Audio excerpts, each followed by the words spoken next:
வணக்கம். இன்றைய முக்கிய செய்திகள். புதுச்சேரியில் கடந்த மாதம் பெரியார் நகரை சேர்ந்த ருத்ரேஷ் கஞ்சா விற்பனை தொடர்பாக ஏற்பட்ட மோதலில் பட்டப்பகலில் தாய் தங்கை கண்முன்னே வெட்டி படுகொலை செய்யப்பட்டார். இந்த வழக்கில் 7 உட்பட 3 பேர் கைது செய்யப்பட்டு காலாப்பட்டு மத்திய சிறையில் அடைக்கப்பட்டனர். இதற்கிடையே ருத்ரேஷ் கொலைக்கு பழிக்கு பழிவாங்க அவரது ஆதரவாளர்கள் திட்டம் தீட்டி வந்ததாக தெரிகின்றது. இந்த நிலையில் பெரியார் நகர் முருகன் கோவில் வீதியில் உள்ள எழிலின் வீட்டின் மீது நேற்று நள்ளிரவு 12 மணியளவில் மர்ம நபர்கள் பெட்ரோல் குண்டை வீசி தாக்கினர். இதில் வீட்டின் கதவு சேதமடைந்தது. இதுகுறித்து தகவல் அறிந்து வந்த உருளையன்பேட்டை போலீசார் வீட்டின் முன்பு சிதறி கிடந்த துகள்களை சேகரித்தனர். மேலும் வழக்கு பதிவு செய்து விசாரணை மேற்கொண்டு வருகின்றனர். காரைக்கால் மாவட்டம் திருநள்ளாறு பகுதியில் அமைந்துள்ள புகழ்பெற்ற ஸ்ரீ தர்பணேஸ்வரர் தேவஸ்தானத்தில் அமைந்துள்ள சனீஸ்வர பகவான் ஆலயத்தில் மத்திய இணையமைச்சர் எல் முருகன் இன்று சுவாமி தரிசனம் செய்தார்.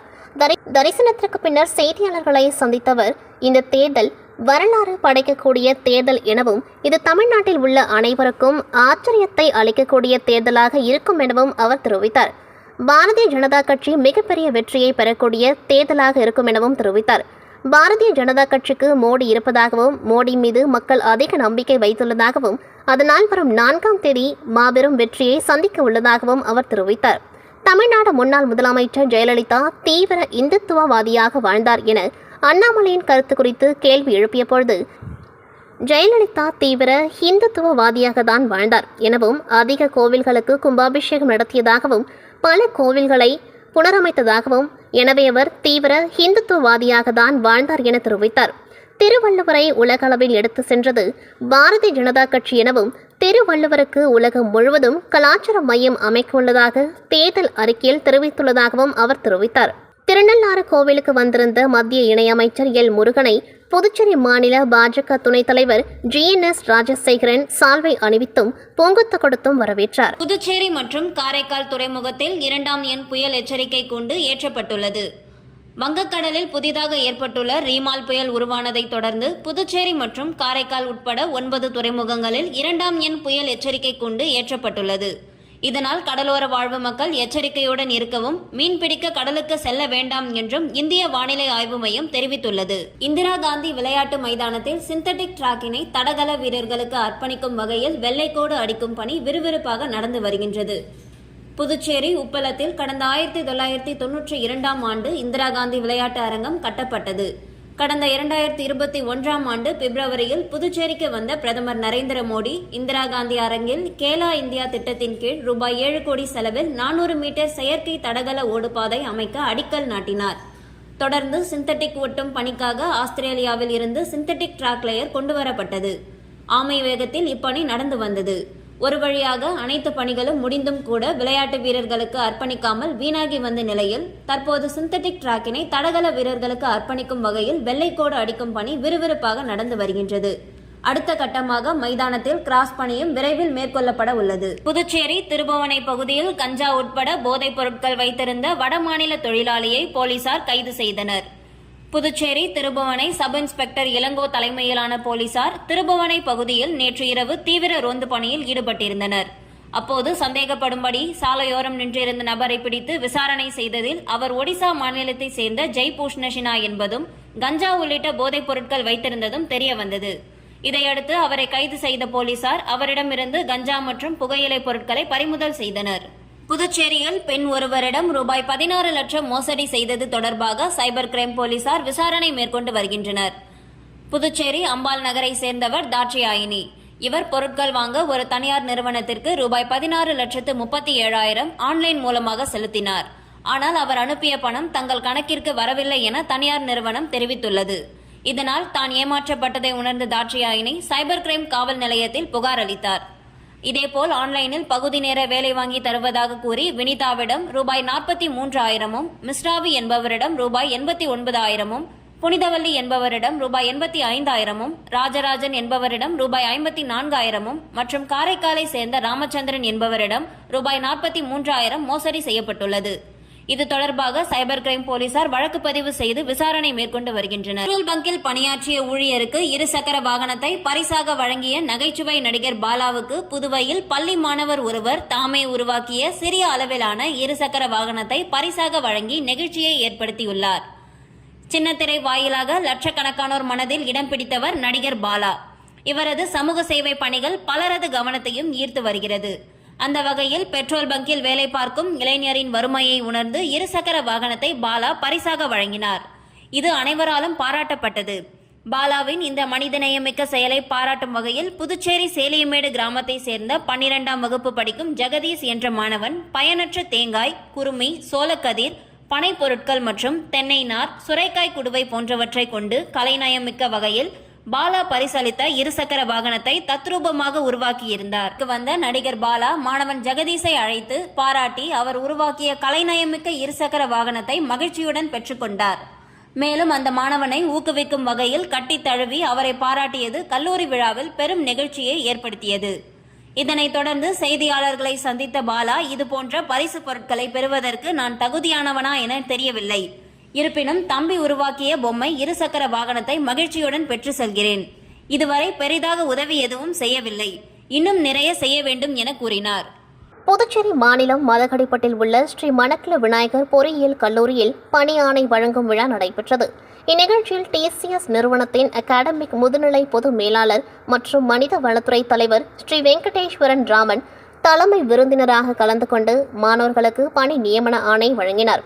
இந்நிகழ்ச்சியில் ஸ்ரீ மணக்குள விநாயகர் கல்வி குழும தலைவர் மற்றும் மேலாண் இயக்குனர் தனசேகரன், ஸ்ரீ மணக்குள விநாயகர் கல்வி குழும செயலாளர் டாக்டர் நாராயணசாமி கேசவன், ஸ்ரீ மணக்குள விநாயகர் கல்வி குழும பொருளாளர் ராஜராஜன் ஆகியோர் முன்னிலை வகித்தனர். ஸ்ரீ மணக்குள விநாயகர் பொறியியல் கல்லூரியின் இயக்குனர் மற்றும் முதல்வர் முனைவர் VSK வெங்கடாச்சலபதி வரவேற்புரையாற்றினார். மற்றும் மணக்குள விநாயகர் இன்ஸ்டிடியூட் ஆஃப் டெக்னாலஜியின் முதல்வர் முனைவர் மலர்கன் கலந்து கொண்டு விழாவை சிறப்பித்தார். மேலும் 2023-2024 கல்வியாண்டில் நடைபெற்ற கல்லூரி வளாக நேர்காணலில் 850க்கும் மேற்பட்ட மாணவ மாணவிகள் TCS, CDS, சோஹோ, மைக்ரோசிஃப், ஹெக்ஸாவேர் போன்ற 90க்கும் மேற்பட்ட முன்னணி நிறுவனங்களில் வேலைவாய்ப்பு பெற்றுள்ளனர். இந்நிறுவனங்கள் மாணவர்களுக்கு 3 லட்சம் முதல் 12 லட்சம் வரை சம்பளம் வழங்கியது குறிப்பிடத்தக்கது. இந்நிகழ்ச்சியில் வேலைவாய்ப்பு மைய தலைவர் முனைவர் கைலாசம் வேலைவாய்ப்பு மையத்தின் செயல்பாடுகள், வேலைவாய்ப்பு பெற்ற மாணவர்கள் விவரங்கள் மற்றும் இக்கல்லூரியில் வழங்கப்படும் பல்வேறு பயிற்சிகளை பற்றி விவரித்தார். தலைவர் மற்றும் மேலாண் இயக்குனர் தனசேகரன், கல்லூரி இயக்குனர் வெங்கடாச்சலபதி, தலைமை விருந்தினர் ஸ்ரீ வெங்கடேஸ்வரன் ராமன் ஆகியோர் சிறப்புரையாற்றினர். இந்நிகழ்ச்சியில் தேர்வு கட்டுப்பாட்டாளர், கல்லூரியின் அனைத்து துறை டீன்கள், துறை தலைவர்கள், பேராசிரியர்கள், மாணவர்கள் கலந்து கொண்டார்கள். இந்நிகழ்ச்சியின் நிறைவாக வேலைவாய்ப்பு மையத்தின் பயிற்சி அதிகாரி முனைவர் மதுசூதனன் நன்றி கூறினார்.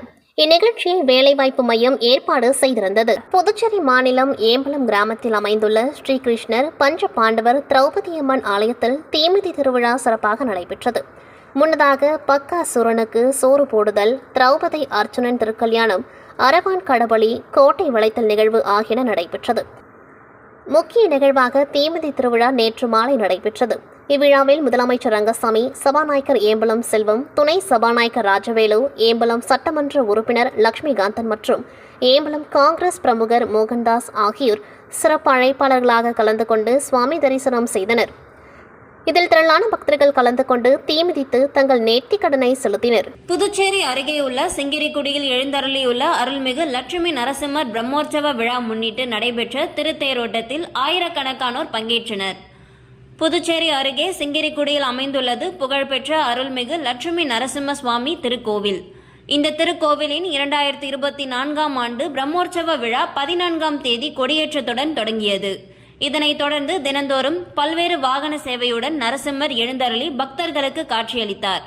தொடர்ந்து அலங்கரிக்கப்பட்ட லட்சுமி நரசிம்மர் தேரில் வைக்கப்பட்டு ஆயிரக்கணக்கான பக்தர்கள் வடம் பிடித்து கோவிந்தா கோவிந்தா கோஷத்துடன் திருத்தேரினை முக்கிய வீதிகளின் வழியாக இழுத்து சென்றனர்.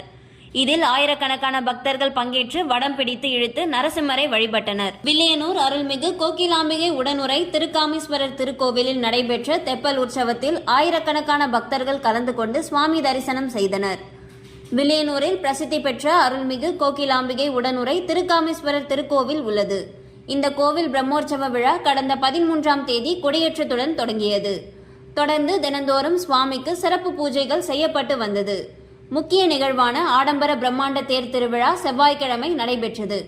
இதனைத் தொடர்ந்து நேற்று முன்தினம் இரவு தெப்பல் உற்சவம் நடைபெற்றது. இதில் திருக்காமேஸ்வரர் சிறப்பு அலங்காரத்தில் எழுந்தருளி கோவில் குளத்தில் அமைக்கப்பட்ட தெப்பலில் அமர்ந்து காட்சியளித்தார். தொடர்ந்து சுவாமிக்கு மகா தீபாராதனை காண்பிக்கப்பட்டு தெப்பல் உற்சவம் நடைபெற்றது. மேலும் தெப்பல் உற்சவத்தை கண்டுகளிக்க ஆயிரக்கணக்கான பக்தர்கள் கலந்து கொண்டு சுவாமி தரிசனம் செய்தனர். திண்டிவனம் அடுத்த மன்னார்சாமி கோயில் மொலசூர் சாலையில் உள்ள ஒரு வீட்டில் 24 மணி நேரமும் மதுபானம் கிடைப்பதாக வெளியான வீடியோ வைரலாகி வருகிறது.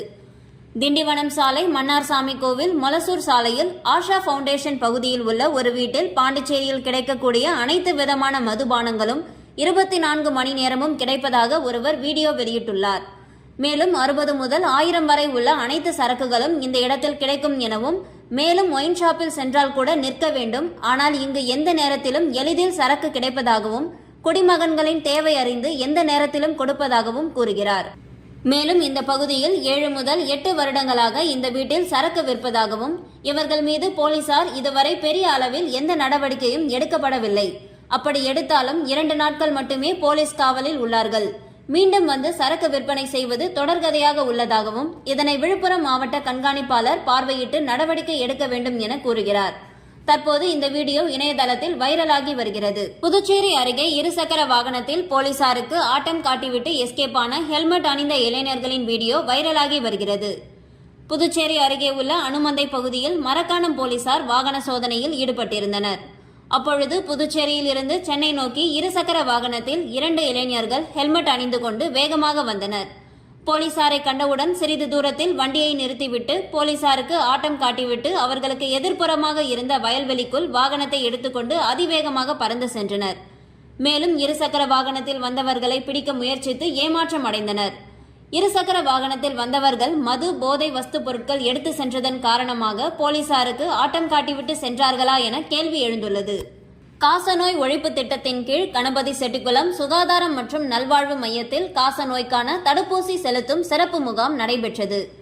புதுச்சேரி மற்றும் நல்வழித்துறை சார்பில் தேசிய காசநோய் ஒழிப்பு திட்டத்தின் கீழ் கணபதி செட்டிக்குளம் சுகாதாரம் மற்றும் நல்வாழ்வு மையத்தில் காசநோய்க்கான தடுப்பூசி செலுத்தும் சிறப்பு முகாம் நடைபெற்றது. இந்நிகழ்ச்சியில் பெண் சுகாதார மேற்பார்வையாளர் ஷகீலா வரவேற்புரை ஆற்றினார். இம்முகாமில் தலைமை மருத்துவ அதிகாரி மேரி ஹெப்சிபாய் தலைமை தாங்கினார். மருத்துவ அதிகாரி வினோதினி பொதுமக்களிடையே காசநோய் தடுப்பூசியின் முக்கியத்துவம் பற்றி எடுத்துரைத்து விழிப்புணர்வு ஏற்படுத்தினார். சுகாதார உதவியாளர் மதிவாணன் மற்றும் கிராமப்புற செவிலியர் திருப்பம்மாள் முன்னிலை வகித்தனர். இந்நிகழ்ச்சிக்கான ஏற்பாட்டினை ஆஷா ஊழியர் பச்சையம்மாள் மற்றும் தரவு நுழைவு ஆபரேட்டர் கேசவன் அவர்கள் சிறப்பாக செய்திருந்தனர். இம்முகாமிற்கு திரளான பொதுமக்கள் வருகை தந்து பயன்பெற்றனர். இத்துடன் செய்திகள் நிறைவடைகின்றது. நன்றி, வணக்கம்.